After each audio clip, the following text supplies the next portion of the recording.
Welcome to Power Fridays Live. I'm your host, Janelle Pulley Brazotra, and my co-host, Dave. Are you there, Dave? Oh no, I'm muted. So I'm Dave Gresso. Sorry, I'm speaking and my lips are moving, but no noise is coming out. So yes, Dave Gresso. I'm host of Power Fridays Live. Good evening, Janelle. How are you doing? Tiffany, it's great to have you. Thank you. Thank you so much, Tiffany Watkins, for being with us this evening. I am super excited to have you as our entrepreneur guest of the evening. And you are a business owner with Vanguard, a media online, and Take Back Coaching. Can you tell us a little bit about yourself and your coaching practice? Yeah, sure. Well, first and foremost, thank you so much for having me on your show. This is very exciting. Who doesn't like to talk about the things that they do, right? I am Tiffany Watkins, and I do own Vanguard Media Online. It's a space for women and business and stories and profiles. And I also am the proprietor of Take Back Coaching, which is a method to take back your control in your life, in your work, in your business, just in general. I make it my mission. It is a personal mission of mine to provide voice to those who feel that they just otherwise wouldn't have one. And the other part of that mission is to help people see the true secret that the voice is really within you and that it can come out any given time. You just have to remove the toxicity from your life. So, I say all that to say that helping people really is my business.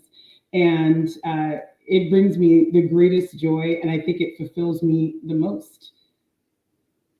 Well, that's beautiful. That's wonderful you said because there are a lot of people out here in the world that are looking for something and they don't know quite what it is in some cases. But when they look and they can talk with someone and find out that, hey, this person can support you so that you can take your power back and in what you do with your strategies. Can you tell us a little bit more about the strategies that you utilize with your leadership and your coaching practice? Yeah, sure, I'm happy to. I think they're tried and true, and when I state them, they're all oddly familiar because we use these all the time with other people, like with our children or a friend who's going through something. The first strategy is to teach people how to treat you. We know what we want out of relationships. We know, and that relationship can be at work, that relationship can be with a partner, your child, anyone. We know what we want, and we're really quick and easy to tell someone, oh, hey, you know what? Kick him or her to the curb. That's not the right person for you, but you won't say it for yourself. So, teaching people to teach others how to treat them is the first key because that institutes boundaries and a level of control in your personal life that you just kind of kick aside. The next strategy is really implementing those boundaries and understanding boundaries. People think boundaries are a way to put your arms out and go, hey, you don't pass me. In essence, it is, but truthfully, remembering that your boundaries apply to you and not to other people is really key in seeing how you provide voice for yourself. When I say, hey, you know what? I just can't take that on right now. That's not me doing anything to anyone else. That's me doing something for myself. And that should be honored. Now, the rest of my strategies go along with my program, so I'm not going to bore everybody with the long details. This is really tailored person to person or group to group. So, what I will say is that these strategies are, again, tried and true. It's just something that we often forget because of toxicity in our lives, days in, days out. Go to work, come home, run the business, business runs you. We know how that is, fellow entrepreneurs. So, we forget that we have to honor these ways of taking back our control. And sometimes guidance is all that you need, just to remind you. Well, thank you so much for sharing that, Tiffany. And always, there's something that happens in our life that leads us down this pathway of our purpose. What was it for you? For me, it really was realizing that I was not living my life. Everything that I was doing was because this was what was expected. I was expected to be a professional. I was expected to be scholarly. I was expected to do the best always. That's just the way that I was raised.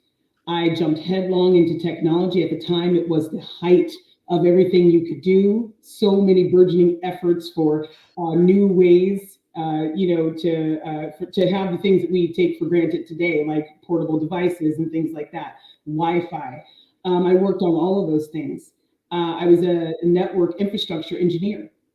And most people were just like, wow, oh, that's great. That's wonderful. And it was. I won't lie to you. It was.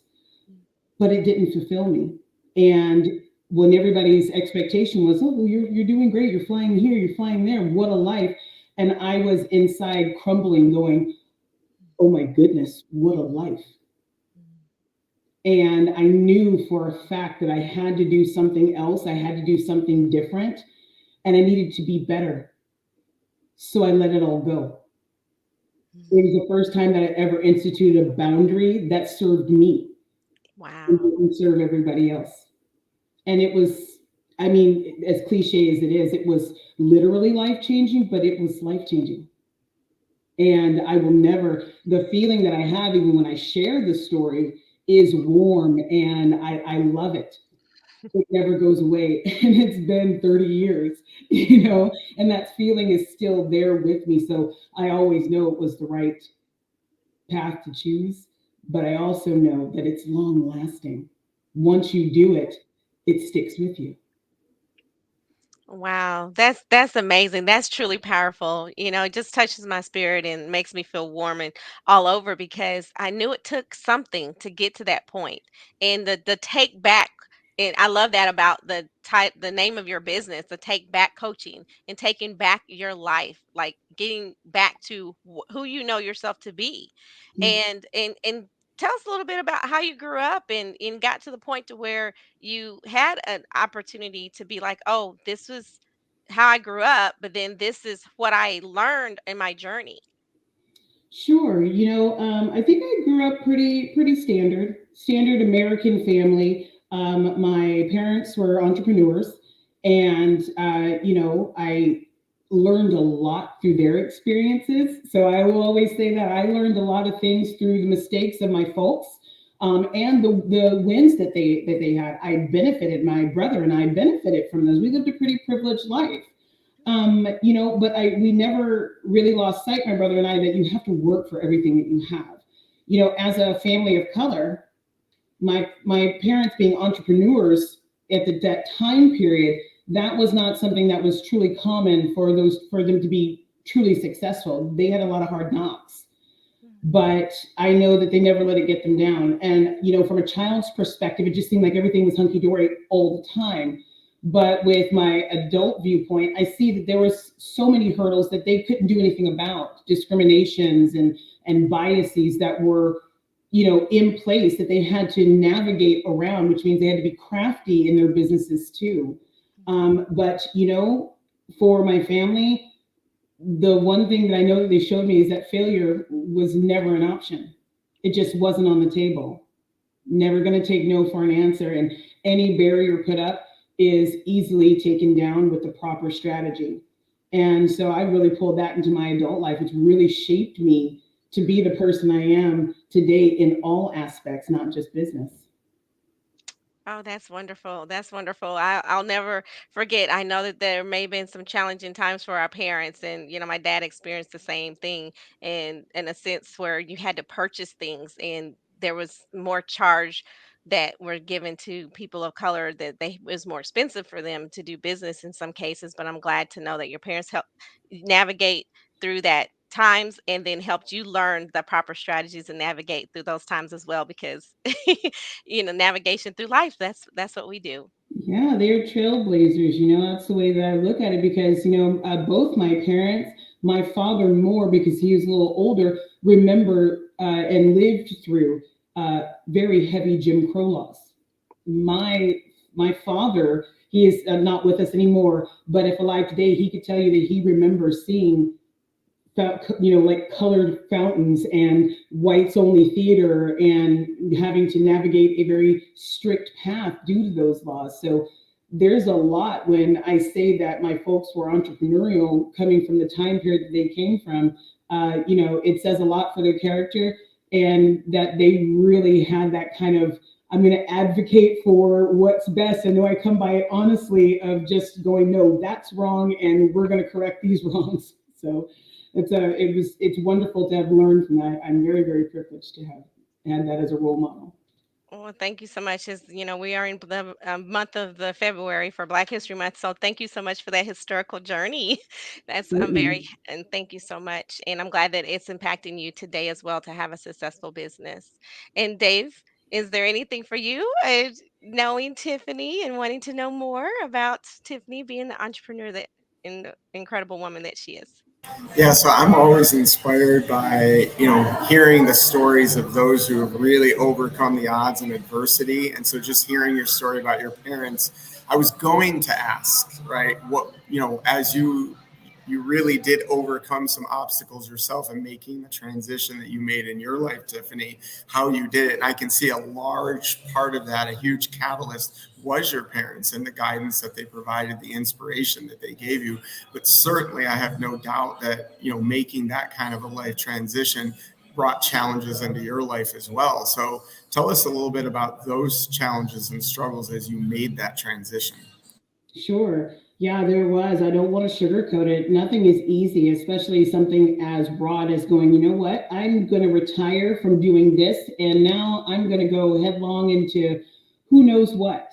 But I said, I help a lot of people find their way, and people rely upon me in a community. Why am I not doing the same? And, my community was there to go, no, you can do this. There's so many other options out there for you.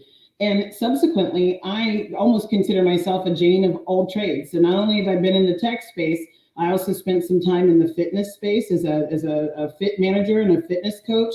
Collecting clients that way. And we know that when we help people through a fitness journey, a lot of that is psychological as well as physical. So it really was in the same genre of helping people, but just in a different and physical sense.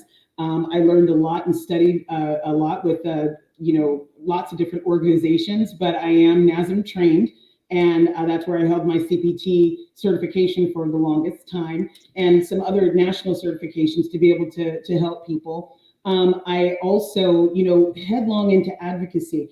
I never looked back. I started my journey with advocating for people when I was about 17 or 18 years old. And in the late 80s and early 90s, I remember, just standing outside handing out condoms and asking people to either wrap it up or abstain in front of establishments I wasn't even old enough to get into, just because I knew that we had to do something to kind of bring down the numbers on HIV and AIDS.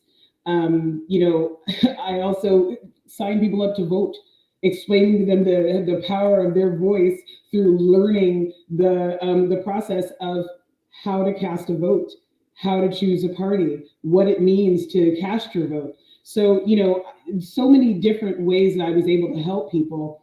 It just turned into creating strategies for this, strategies for that. And then I realized this can be applied to so much. And I love to write. And at that point, I started crafting these methods to build and to grow. So when, we have a lot of different avenues of business, people were trying to find, different ways of freedom. I started helping people pair their voice for freedom with their desire to thrive in business. And it kind of steamrolled into what I do with Vanguard Media Online, which is listening to women, listening to their journey, and then providing a platform for them to be able to speak it in their own words. That's another thing we don't do with Vanguard. We haven't talked about that much, but Vanguard is a media company, but we have a magazine that really champions the voice of women, and we do interviews, but we publish only what the women say. Now, of course, we clean up grammar, we clean up those types of things, but I never ever quiet a voice. That is your time to shine, and so take it as that. We don't do ads because of that. I don't sell ad space for that like other magazine publications. This is solely to be able to profile women, their journey through business, their journey through a medical journeys, life journeys, and things like that, right there for them. And so, I say all that to say there was a million things for me to do. but they were all wrapped around one purpose and one journey. And through the help of my community and being kind of like infiltrating all these different areas, I was able to see that and make it into the businesses that I have today. Wow, that's amazing. So, two words come to mind when I listen to you talk: courage and initiative, right? You had immense courage to take on some of the things that you've done, but also the initiative to see problems and step in with solutions and not really being afraid to fail or come up with the wrong solution, but just taking the best idea that came to your mind and being able to courageously carry that out. So I applaud you for that. That's amazing. I wish we had more people that were willing to take those kinds of steps to make a difference, because I truly believe the world would be a better place if that was happening. So something else that comes to mind that I've heard you say several times is it's a little bit of a shift: toxicity, right? Several times you talked about toxicity, and you sort of brought boundaries into that conversation. What is it that you mean when you say removing the toxicity from your life? And how does that sort of correlate with the boundaries? Absolutely. I do talk about toxicity a lot because I think people need reminders that it is there, because people will take toxic situations that they've created and try to paint a picture that it is not them, that it is you. So that's what we talk a lot now about: gaslighting. And I think that we throw around a lot of words, Wow. but we're not throwing these words around properly. And it all starts with the core, and that core is toxicity in, say, even a work relationship. You go to work, we spend most of our days at work. Those of us who don't have these positions where we can run in and out, you're an hourly employee, you show up, you dedicate 8 hours a day, 40 hours a week. That's a lot of time right there. And if there is an employee or a manager or someone there who just seems like you guys just always are rubbing each other the wrong way, it never seems balanced. There's always something you didn't do right and always something they're on your back for. That is a toxic situation that you have to figure out, where is that level of toxicity coming from. It's as simple as that. It could be coming from management, another employee, or it could very well be coming from you. But if you don't take the time to figure out where it's coming in, you're doing yourself a disservice. And then your life starts to be not what you wanted. You're not fulfilled. It's not enough just to get the paycheck. It's not enough to have some place to go during the day. And we all know where that takes us, into a deep, dark hole. And from there, we can't even get anything done. And that starts to affect home relationships, there's relationships with our kids, our partners. And you're wondering where that came from, because you just couldn't identify when things became toxic. It really is as simple as, maybe a misunderstanding. Maybe you came in and said, "Hey, hi, everybody. You're having a wonderful Monday morning." But they're just like, "Get out of here. I don't want to see a smile until after 4 cups of coffee." And now you feel awkward. You feel maybe they don't like you so much. Okay. So even a simple situation like that, there's a level of toxicity in that. You're thinking, you're in your head. What did they think? What do they, oh, I don't know. Instead of going, hey, you know what? Sometimes people have bad days. Maybe I did come in here a little bit strong and bright, and everybody, it's Monday and there's a lot going on. Instead of settling that out for yourself, you created a level of toxicity for yourself, wondering what was in their heads. We have to be willing to unpack these so that we can stop having to unpack stuff, if that makes sense.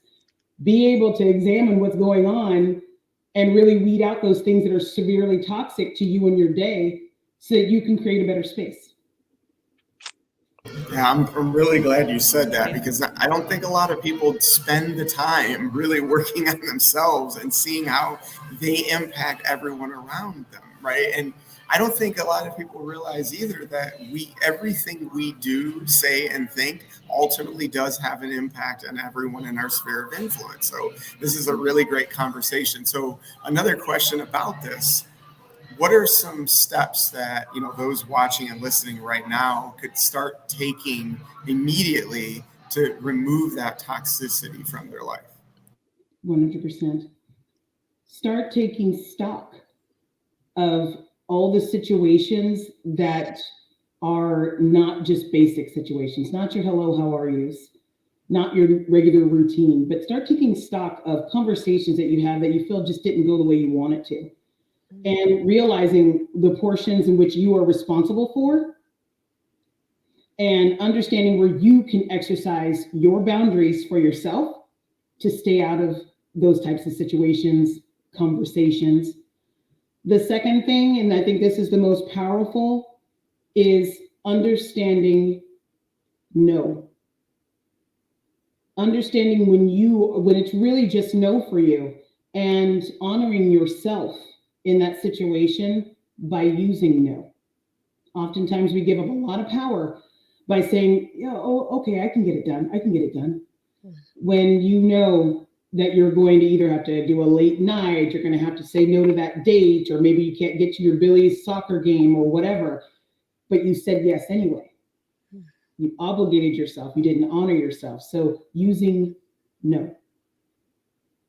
A lot of times I think not being able to say no already identifies a level of toxicity just because we're unable to. There's something going on there in our psychology that's making us feel a certain kind of way. Oh yeah. So I want to move forward. This question came to mind 2 questions ago, and I'm going to go ahead and ask it now. Like, what, Tiffany? What is your vision? Right, you have your whole life mapped out before you. You have a lot of powerful things that you've already done, and I know you have a lot of things lined up. What is your vision going forward for your clients, for your life, for whatever it is that you plan to do? Share that with us. Sure. My vision is to make myself obsolete.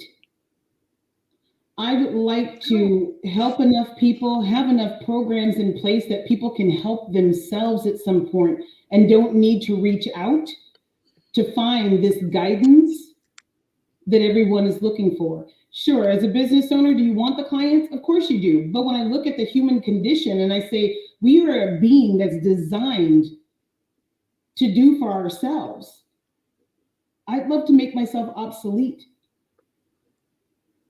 That's excellent. Wow. Replicate yourself. Replicate yourself. That's, we talk about leadership, and a lot of times we don't realize that the whole point of leading is to be able to replicate the things that you've learned and to transfer the wisdom and knowledge that you've gained as a leader onto others so that they can become leaders as well. Janelle, you were trying to step in. Sorry.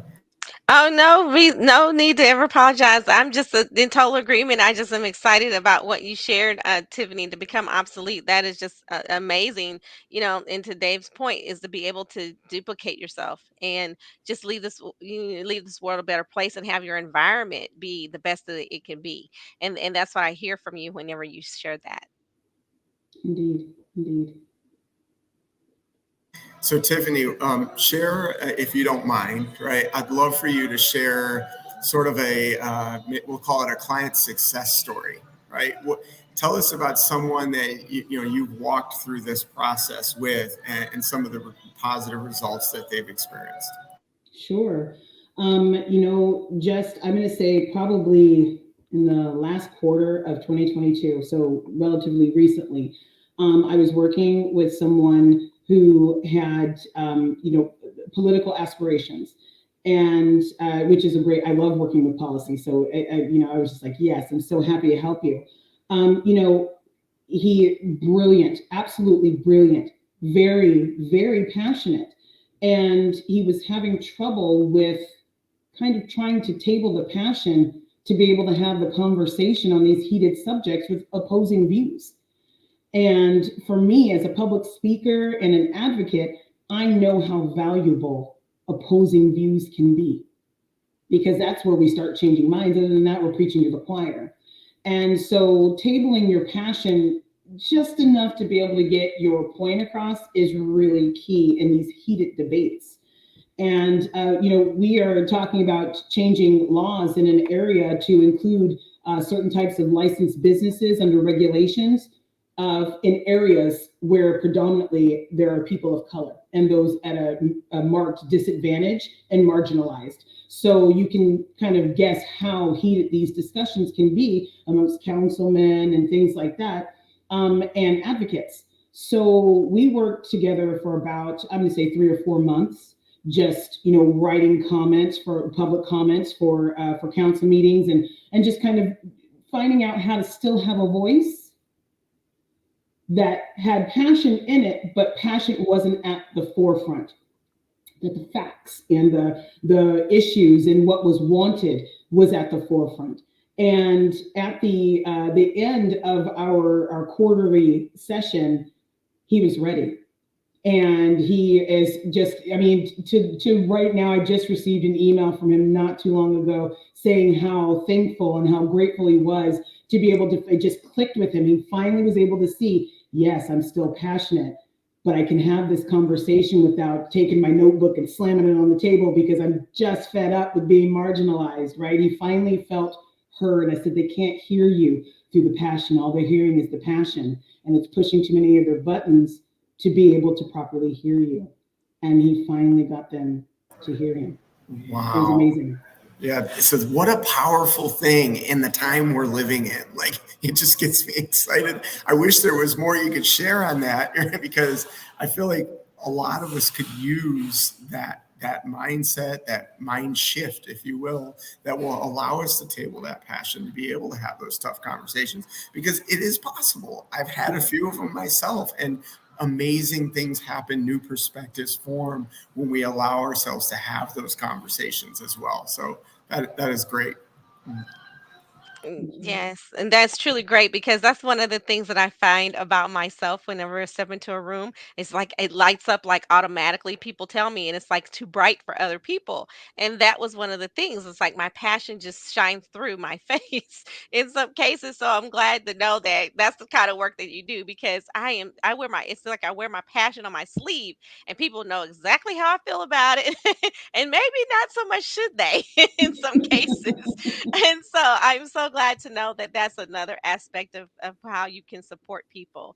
And Tiffany, it's been a great conversation. I am super excited. I know we can just keep, Dave, it's like we can keep leveling up, right? And but Tiffany, now is the time where I would love for you to share how people can reach you and when you would be available to support whatever their needs may be and what kind of needs you would be able to provide. Please share. Certainly. Thank you again so much for having me on. This has been a wonderful conversation. Folks are free to reach me at my website, which I believe you can see right now, takebackcoaching.com. Feel free to go there and sign up for communication. I will get to that immediately.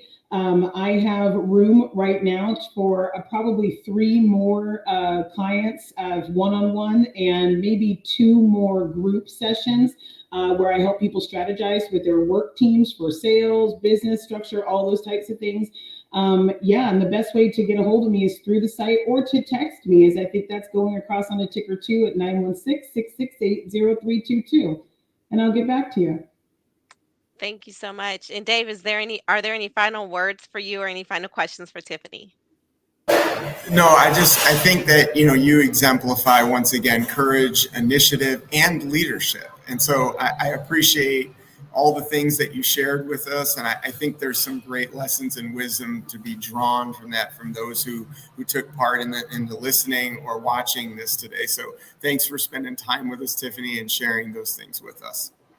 Of course, thank you. Thank you. And Tiffany, for yourself, are there any final words that you would like to share with anyone? I would say just always listen to yourself. Put yourself first in all situations so you can be the best you for those that rely upon you. Well, thank you. Thank you so much. I feel like you've taken I feel like something's taken back in myself today after this conversation. It's like, okay, great. Thank you so much, Tiffany, for taking the time to be with us this evening. I know you could be anywhere in the world, and we do appreciate the time that you've spent with us tonight and here on Power Fridays Live. And I say go to takebackcoaching.com and get on Tiffany's list. Text her, let her know, hey, I'm interested. She's has limited spots available. And Tiffany, your next big event, is that planning for any time in the near future? We've got some big things brewing on both sides for Vanguard Media Online and Take Back Coaching. I say just follow us so that you can stay on top of it. Okay, great. Well, as we always say, be, do, and have the greatness that you desire because the greatness is in you. And with Tiffany Watkins, she can help you take back that spirit inside yourself so that you can see the greatness that you have. So next week we will be back with another entrepreneur of the evening here on Power Fridays Live. We thank you so much for joining us. If you are watching this broadcast for the first time, please let us know. And if you're watching it on the replay, please hashtag replay. Thanks for joining us tonight for Power Fridays Live. Thank you very much, Tiffany. Always a pleasure, Dave. And you guys, you have a great weekend. And we will see you next week on Power Fridays Live at 7 p.m. Eastern Standard Time. Thank you.